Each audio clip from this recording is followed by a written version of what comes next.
بسم اللہ الرحمن الرحیم کنتم خیر امت اخرجت للناس تأمرون بالمعروف وتنہون عن المنکر صدق اللہ المولانا العظیم وبلغنا النبي الكريم ونحن على ذلك لمن الشاهدين والشاكرين والحمد لله رب العالمين۔ جب اس انگارۂ خاکی میں ہوتا ہے یقین پیدا،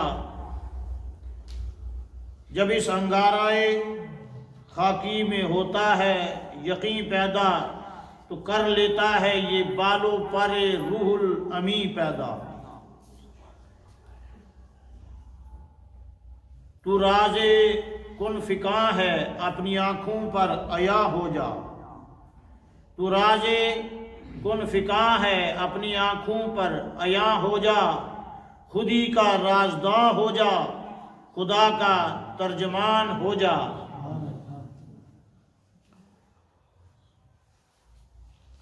جا کے ہوتے ہیں مساجد میں صف آرا تو غریب،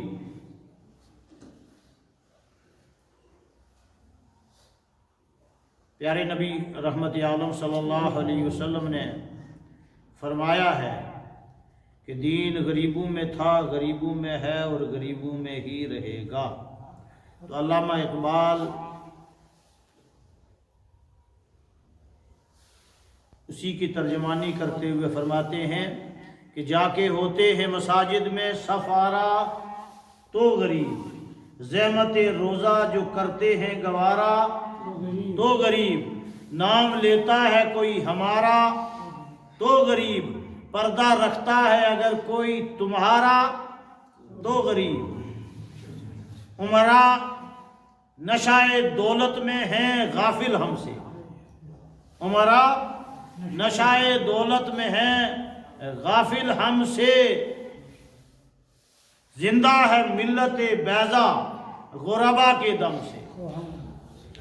حضرات گرامی، ازیں قبل کے کچھ عرض کیا جائے بآواز بلند، درود پاک پڑھیے گا۔ صلی اللہ علیہ رسول اللہ وسلم علیہ یا حبیب اللہ، صلی اللہ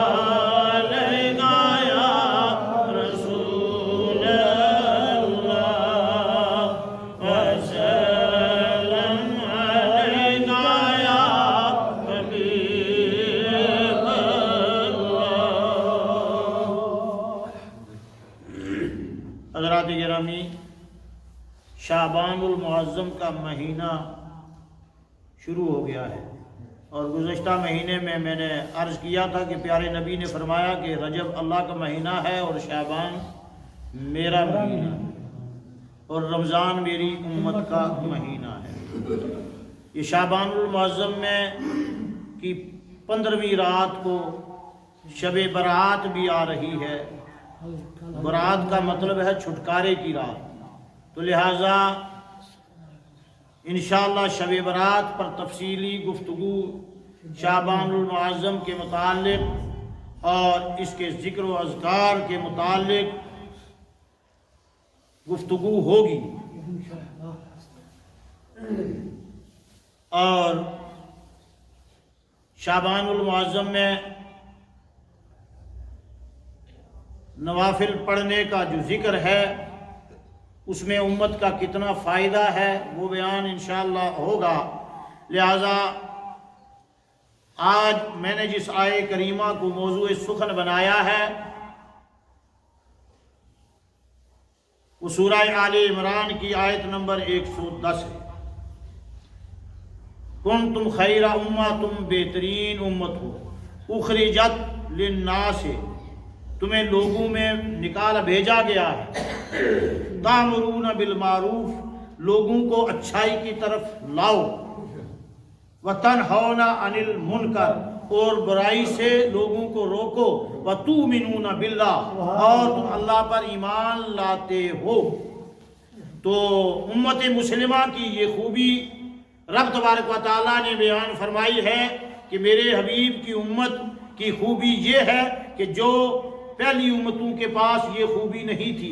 پہلی امتوں میں لوگوں تک دین پہنچانے کی ذمہ داری صرف اور صرف انبیاء کرام کی تھی، لیکن اس امت کے ہر فرد پر یہ ذمہ داری عائد ہوتی ہے کہ وہ امت تک دین کی بات پہنچائے، اچھائی کی طرف لوگوں کو لائے اور برائیوں سے ہاتھ پکڑ کر لوگوں کو روکے۔ یہ امت کے ہر فرد کی ذمہ داری۔ لوگوں کی برائی کو دیکھ کر نظر انداز کر جاتے ہیں۔ شراب پیتا تو اپنے گھر سے پیتا ہے، ہمارا کیا لینا دینا۔ لیکن اسلامی قانون کہتا ہے کہ شرابی کو ہاتھ پکڑ کے روکو، برائی کرنے والے کو برائی سے، زانی کو زنا سے روکو۔ لیکن اس کے باوجود امت اس پر اس دور میں عمل پیرا نہیں ہے۔ ہر آدمی دوسرے کی برائی کو نظر انداز کر جاتا ہے اور کہتا ہے میں تو نماز پڑھ رہا ہوں، مجھے کیا ہے، اس کو یہ شراب ادھر بھی نا۔ نہیں، آپ کی نماز بھی کام نہیں آئے گی۔ حقیقت نام اسلام نام ہے رسالت کو ماننے کا۔ توحید کو تو یہودی بھی مانتا ہے،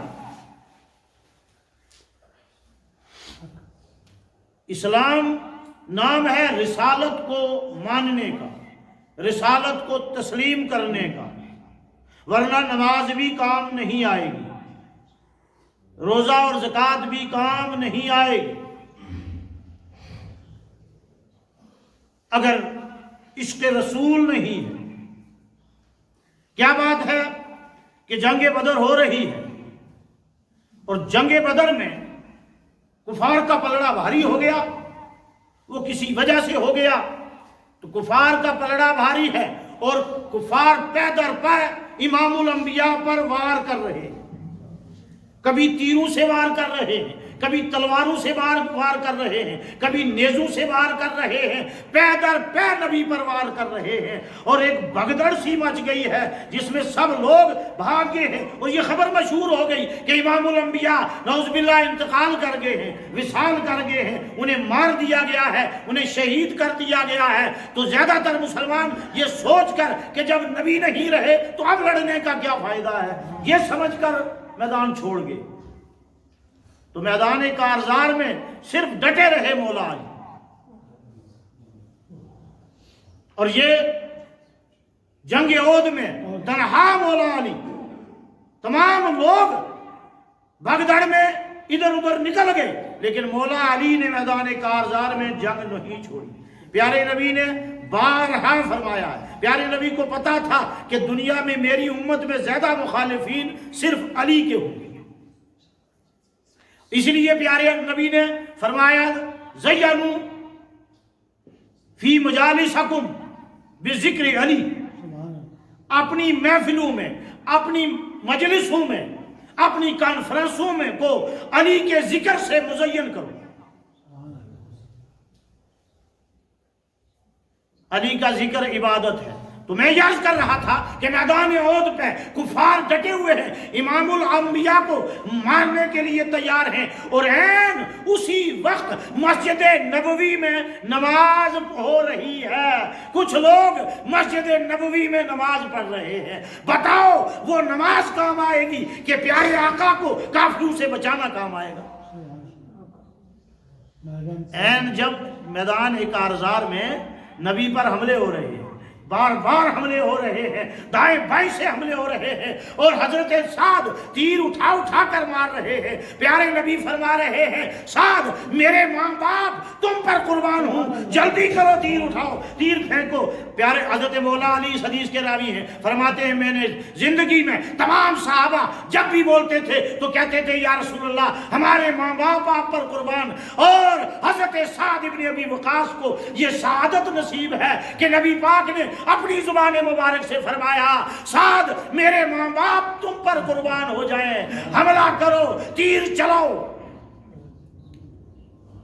تو حضرت طلحہ کا بازو بھی وہاں کٹا، انگلیاں کٹ گئی وار روک کر، اور کچھ صحابہ اپنی پیٹھ پر وار اس ٹائم روک رہے تھے کہ نبی پاک کو تیر نہ لگے ہماری پیٹھ پر لگ جائے، نبی پاک کو تلوار نہ لگے ہمارے ہاتھ پر لگ جائے۔ اور کچھ مسلمان اس وقت تسلی سے مسجد نبوی میں نماز پڑھ رہے تھے۔ کون تھے وہ؟ منافقین، جو جنگ سے پہلے ہی فرار ہو کر اور مسجد نبوی میں آ کر نماز پڑھ رہے ہیں۔ این میدان کارزار میں، میدان احد میں لڑائی ہو رہی ہے، پیارے نبی پر حملہ ہو رہا ہے، 70 حملے ہو چکے ہیں امام الانبیاء پر، اور یہ مسجد نبوی میں نماز پڑھ رہے ہیں۔ بتاؤ ان کی نماز قابل قبول ہے؟ کسی بھی صورت میں پیارے نبی پر حملہ ہو رہا ہے اور یہ مسجد میں۔ تو آج بھی ایسا دور ہے کہ مسلمان نماز کی آڑ لے کر مسجد میں داخل ہو جاتے ہیں، میں اس مسئلے میں شامل ہی نہیں۔ آج بھی ایسا دور ہے کہ لوگ مسجد میں گھس جاتے ہیں، کہتے ہیں نماز، جی نماز کو آڑ بنا کر، مسلمان نماز کو ڈھال بنا کر اور دین کے دیگر معاملات میں آناکانی کر جاتے ہیں۔ شرابی کو شراب سے روکتے نہیں ہیں، زانی کو زنا سے روکتے نہیں ہیں مسلمان۔ ہاں یہ شعبان المعظم ہے نا، آج یقیناً حضرت امام حسین کی پیدائش کا دن بھی، زیادہ تر نے کہا کہ 4 شعبان ہے، لیکن کچھ نے کہا کہ 3 شعبان ہے، اور 4 شعبان زیادہ تر سیرت مصطفیٰ میں 4 شعبان ہی بیان کیا گیا ہے۔ مدارج النبوت میں بھی 4 شعبان ہی حضرت مولا حسین کی ولادت کا، یعنی 4 شعبان 4 ہجری، 2 ہجری میں حضرت مولا علی کا حضرت فاطمہ سے نکاح ہوا ہے، 3 ہجری میں حضرت امام حسن پیدا ہوئے ہیں، اور 4 ہجری میں 4 شعبان کو حضرت امام حسین پیدا ہوئے ہیں۔ تو لہذا امام حسین کا ذکر بھی ضروری ہے، اور امام حسین ہی اسلام کی وہ آخری ڈھال ہیں۔ امام حسین نے، ورنہ کیا ضرورت تھی؟ لوگ کہتے ہیں آپ صحابہ کو نہیں مانتے، ہم کہتے ہیں ہم صحابہ کو ماننے والے ہیں، اور صحابہ کے لیے رب تبارک و تعالیٰ نے سورہ فتح میں فرما دیا ہے لقد رضی اللہ علی المؤمنین اذ یبایعونک تحت الشجرہ، اللہ تعالیٰ ان سے راضی ہو گیا، ان مومنین سے راضی ہو گیا جنہوں نے اس درخت کے نیچے صلح حدیبیہ والے دن نبی پاک کے ہاتھ پر بیعت کی تھی۔ لیکن اس بات کو یارو سمجھو تو صحیح نا، اللہ ان سے راضی ہو گیا، مطلب پہلے راضی، بولو نا بھائی، اس کا مطلب پہلے راضی نہیں تھا، پہلے کفر سے اسلام میں آئے ہیں۔ اور امام حسین تو ہے جو اسلام کے اندر پیدا ہوئے ہیں، جو اسلام کے گھر میں پیدا ہوئے ہیں۔ مولا علی اسلام کے گھر میں پیدا ہوئے ہیں، تمام صحابہ پر رب راضی ہو گیا، مطلب یہ ہے کہ پہلے راضی نہیں تھا۔ جب نبی پاک کے ہاتھ پر ہاتھ رکھا اور بیعت کی، تب رب نے کہا میں ان مومنین سے راضی ہو گیا۔ لیکن یہ وہ ہیں کہ جو دین پر پیدا ہوئے ہیں، جن کا ایک لمحہ بھی کفر میں نہیں گزرا ہے۔ مولا علی کا ایک لمحہ کفر میں نہیں گزرا، اسی لیے نبی پاک فرما رہے ہیں زینوا فی مجالسکم بذکر علی، اپنی مجلسوں کو علی کے ذکر سے مزین کرو۔ اپنی مجلسوں کو اگر سنوارنا ہے، اپنی مجلسوں کو اگر اچھا بنانا ہے، اپنی مجلسوں کو اگر چمکانا ہے تو علی کا ذکر کرتے رہو۔ مجلسوں میں تمہاری مجلسیں چمک جائیں گی، تمہاری مجلسیں بلند و بالا ہو جائیں گی۔ لہٰذا یہ وہ لوگ ہیں جو دین کے اندر پیدا ہوئے۔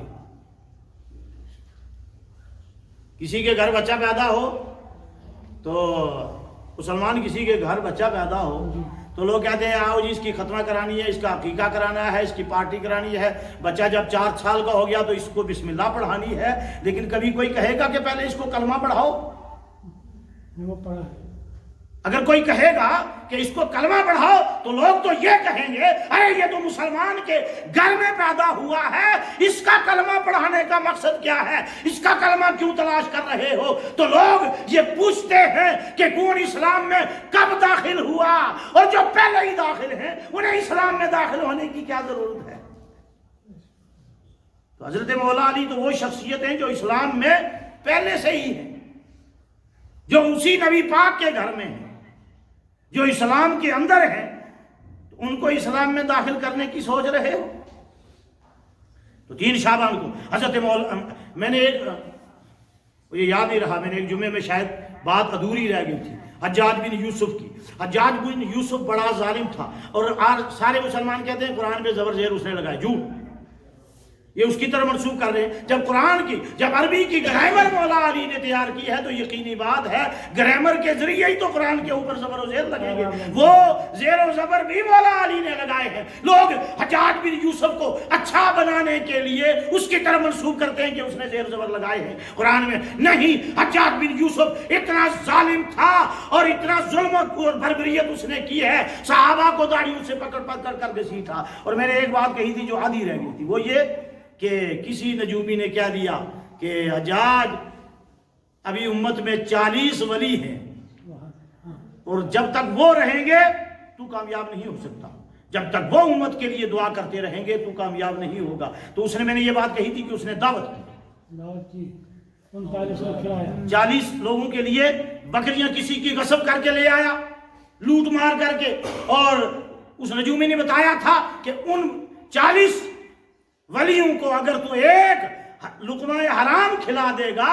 تو ان کی دعا پھر اثر نہیں کرے گی۔ 40 آدمی۔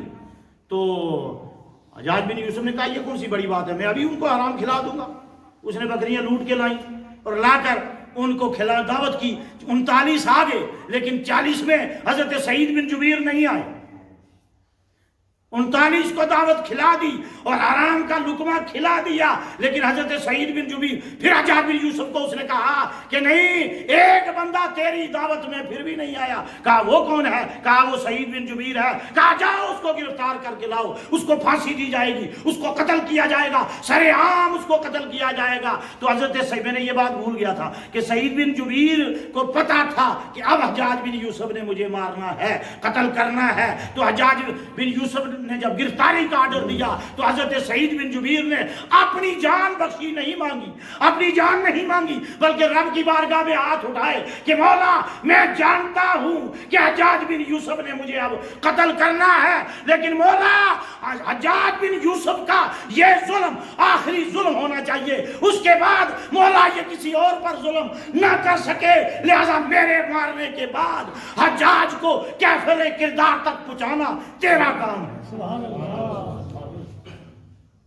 امام حسین کی جدوجہد کے بعد تو سارا سلسلہ ہی ختم ہو گیا، حکومت رہ گئی، حکومت میں سے قرآن بھی ہٹا دیا گیا، قرآن کے قوانین بھی ہٹا دیے گئے، اسلامی حکومت نہیں رہی، صرف مسلمان کی حکومت رہی۔ حکومت مسلمانوں کی ہے، لیکن اس حکومت میں آج بھی دیکھ لو 57 کنٹریز مسلمانوں کی ہے، سب میں ڈکٹیٹرشپ ہے، حکومت مسلمانوں کی ہے، لیکن اسلام کی حکومت نہیں ہے، قرآن کی حکومت، فیصلے قرآن سے نہیں ہو رہے ہیں، نہ پاکستان میں، نہ ایران میں، نہ عراق میں، نہ لبنان میں، نہ شام میں، کسی ملک میں بھی قرآن سے فیصلے نہیں ہو رہے ہیں، مسلمانوں کی حکومت ہے۔ اور پھر جب زلزلے آتے ہیں تو پھر کہتے ہیں اوہو اب کیا ہو گیا، یہ زلزلے آ رہے ہیں مسلمان۔ امام حسین کی وہ آخری جدوجہد کی، اور سوال یہ پیدا ہوتا ہے کہ امام حسین اکیلے کیوں نہیں آئے؟ ان کو پتا تھا یزید نے مارنا ہے، اکیلے آنا تھا۔ امام حسین کربلا میں اکیلے نہیں آئے، امام حسین جانتے تھے کہ میں اسلام اور قرآن کے لیے جان دینے جا رہا ہوں، اگر میں اکیلا جاؤں گا تو لوگ کہیں گے یہ حکومت کا باغی ہے، لہذا امام حسین نے ثابت کر دیا کہ بیوی بچے لے کر کربلا کے میدان میں قربان کر دوں، تاکہ دنیا والوں کو پتا چلے کہ حسین نے اسلام کے لیے قربانی دی ہے۔ حسین کسی حکومت کا باغی نہیں تھا، بلکہ اگر قربانی دی ہے امام حسین نے تو اسلام کی خاطر دی ہے۔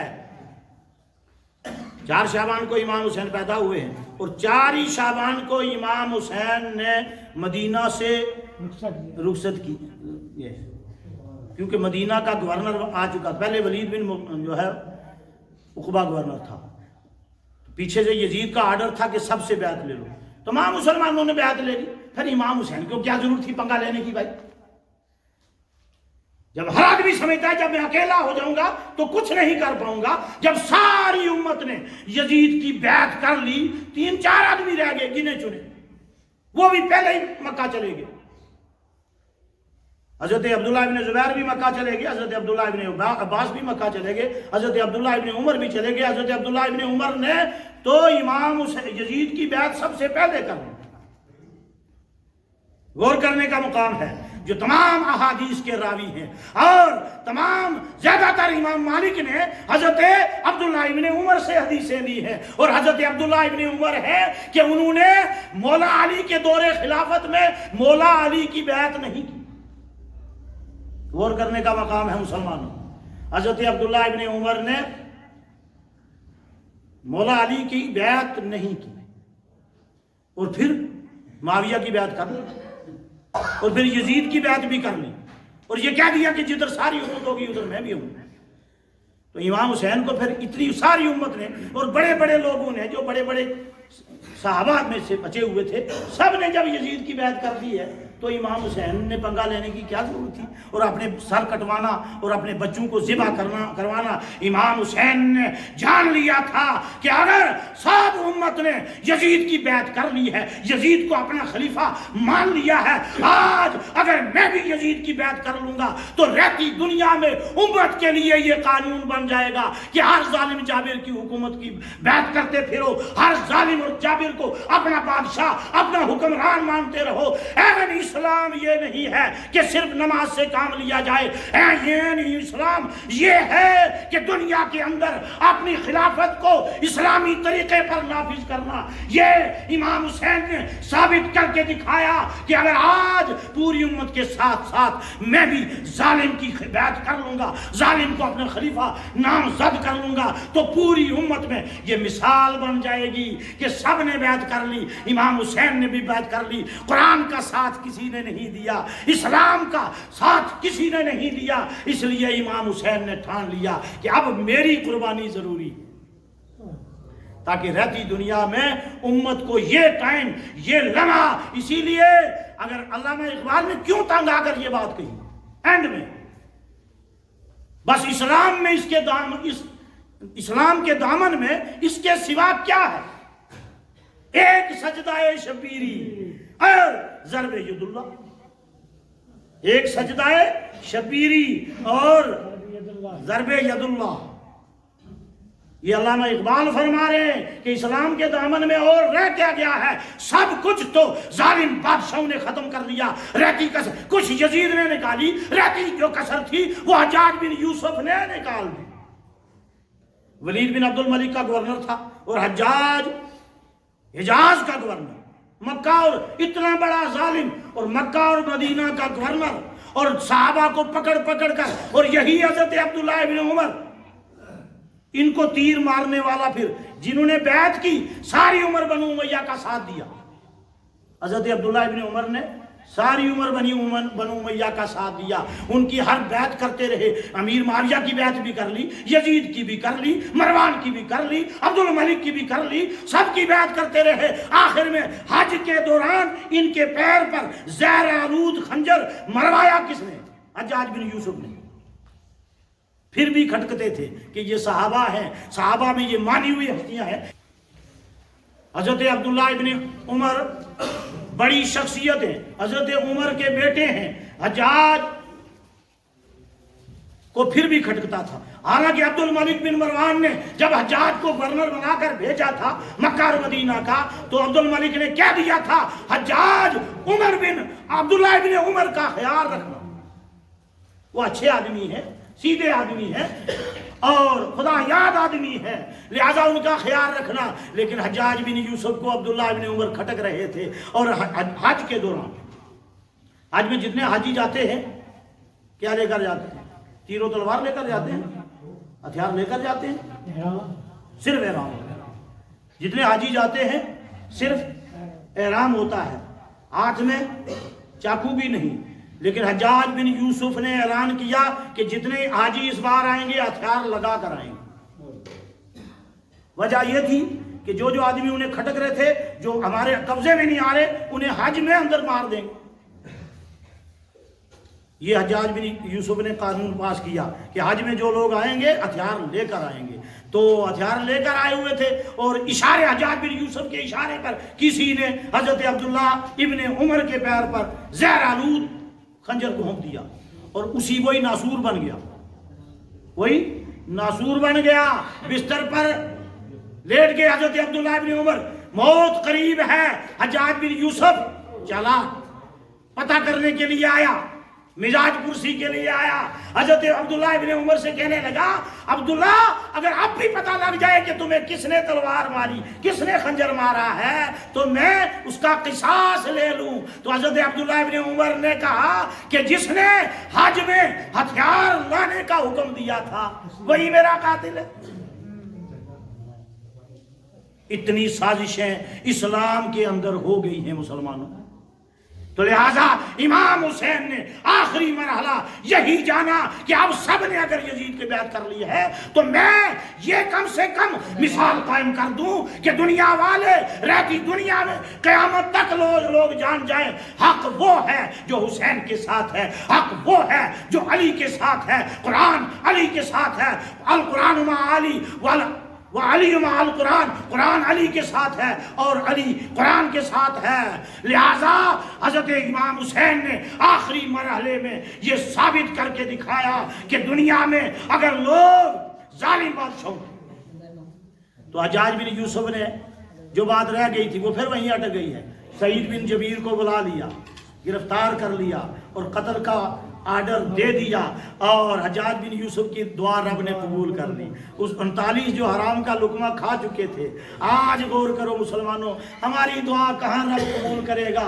اور ایک قدم قدم پر حرام ہماری جولی میں ہے، پھر ہماری دعا رب کہاں قبول کر لے گا؟ 40-39 آدمیوں نے حجاج بن یوسف نے حرام کا لقمہ انہیں کھلا دیا، ان کی دعا قبول نہیں ہوئی۔ سعید بن جبیر کی یہ دعا قبول ہو گئی۔ سعید بن جبیر نے اپنی جان بخشی نہیں مانگی، اپنی جان بچانے کی نہیں مانگی، رب سے مانگا، کہا یا اللہ حجاج نے ظلم کی انتہا کر دی ہے، حجاج بن یوسف نے بڑے بڑے چیدہ لوگوں کو قتل کر دیا ہے، لہذا یہ اس کا آخری ظلم ہو کہ مجھے مارے، اس کے بعد کسی اور کو مار نہ سکے۔ حضرت سعید بن جبیر کو اس نے قصاص میں قتل تو کر دیا، اس کے بعد حجاج بن یوسف کو ایسی بیماری لگی کہ بستر پر ایڑیاں رگڑ کے وہ جو ہے آخر میں مرا ہے۔ تو لہذا حضرت سعید بن جبیر نے حرام کا لقمہ نہیں کھایا، ان کی دعا رب نے قبول کر لی، اور جب رب نے دعا قبول کی تو پھر یہ ہوا کہ حجاج بن یوسف کا آخری مرحلہ آ گیا۔ اور میں جہاں جو بات کہہ رہا تھا، ولید بن عبد الملک نے حجاج کو اپنا گورنر بنایا ہوا تھا، اور حجاج کا بھانجا سندھ تک آ چکا تھا جس کا نام تھا محمد بن قاسم۔ اب ہم محمد بن قاسم کے قصیدے پڑھتے ہیں، لیکن سندھ والے انہیں آج بھی گالیاں دیتے ہیں کہ ہماری عزت و آبرو کا اس نے کھلواڑ کیا۔ سندھ والے آج بھی ہم ان کی حجاج محمد بن قاسم کی تعریف کرتے ہیں، لیکن سندھ والے نہیں۔ یہ حجاج بن یوسف کا بھانجا تھا، اور اصل میں یہ بھی کچھ سید جو بھاگ کر سندھ تک آگے تھے ان کو مارنے کے لیے لشکر دے کر بھیجا تھا، نہ کہ راجہ دہر کو مارنے کے لیے بھیجا تھا، کیونکہ راجہ دہر کو اس لیے مارنا تھا کہ راجہ دہر نے کچھ امام حسین کی اولاد کو پناہ دی تھی، اور وہ ڈھونڈ کے سیدوں کو امام حسین کی اولاد کو مارنا چاہتے تھے، امام حسن کی اولاد کو مارنا چاہتے تھے۔